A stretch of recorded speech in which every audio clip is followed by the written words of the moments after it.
സംസ്ഥാനത്ത് തദ്ദേശ സ്ഥാപനങ്ങളിലേക്കുള്ള തെരഞ്ഞെടുപ്പിൻ്റെ തീയതിയൊക്കെ പ്രഖ്യാപിച്ചിരിക്കുകയാണ്. അപ്പോൾ നമ്മുടെ കൂടെയുള്ളത് CPIM പോളിറ്റ് ബ്യൂറോ അംഗമായിട്ടുള്ള വിജയരാഘവനാണ്. നമുക്ക് അദ്ദേഹത്തിനോട് തന്നെ എങ്ങനെയാണ് ഇനിയുള്ള പ്രവർത്തനങ്ങളും മറ്റു കാര്യങ്ങളൊക്കെ, അതായത് സംസ്ഥാനത്തുടനീളമുള്ള പ്രവർത്തനങ്ങൾ എങ്ങനെയൊക്കെയാണെന്ന് ചോദിച്ചറിയാം. അപ്പോൾ തീയതി പ്രഖ്യാപിച്ചു. ഇനി അടുത്ത ഘട്ടമെന്ന് പറഞ്ഞാൽ എങ്ങനെയായിരിക്കും നമ്മുടെ പാർട്ടിയുടെ മുന്നേറ്റവും മറ്റ് നടപടികളും കാര്യങ്ങളൊക്കെ? അല്ല, ഇന്നത്തെ കേരളീയ അന്തരീക്ഷത്തിൽ തദ്ദേശ സ്ഥാപനങ്ങളിലേക്കുള്ള തെരഞ്ഞെടുപ്പിൽ വലിയ മുന്നേറ്റം ഇടതുപക്ഷ ജനാധിപത്യ മുന്നണിക്ക് ഉണ്ടാക്കാനുള്ള എല്ലാ സാധ്യതയും.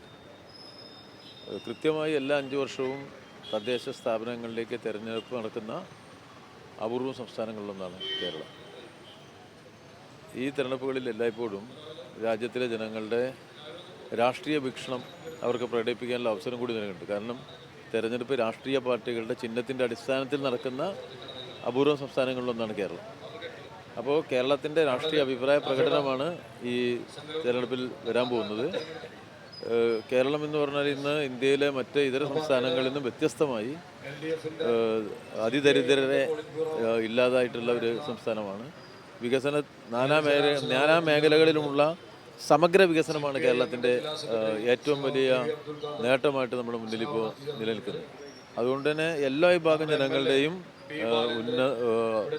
ഉന്നതിയും വളർച്ചയും സംസ്ഥാനത്തിൻ്റെ അടിസ്ഥാന സൗകര്യ വിപുലീകരണവും ജനങ്ങളുടെ ജീവിത നിലവാരത്തിൻ്റെ ഉയർച്ചയും ലക്ഷ്യമാക്കിക്കൊണ്ട് നടത്തിയ പ്രവർത്തനങ്ങളിലെ ഏറ്റവും മികവാർന്ന ഒന്നാണ് അധികാര വികേന്ദ്രീകരണം. അധികാര വികേന്ദ്രീകരണത്തിൻ്റെ ഏറ്റവും നല്ല മികച്ച ഇന്ത്യൻ മാതൃകയാണ് കേരളം. ആ ഇന്ത്യൻ മാതൃകയ്ക്ക് ജനങ്ങൾ വലിയ അംഗീകാരം നൽകുമെന്നുള്ള ഉറച്ച വിശ്വാസമാണ് ഇടതുപക്ഷ ജനാധിപത്യ മതേതര ശക്തികൾക്കുള്ളത്.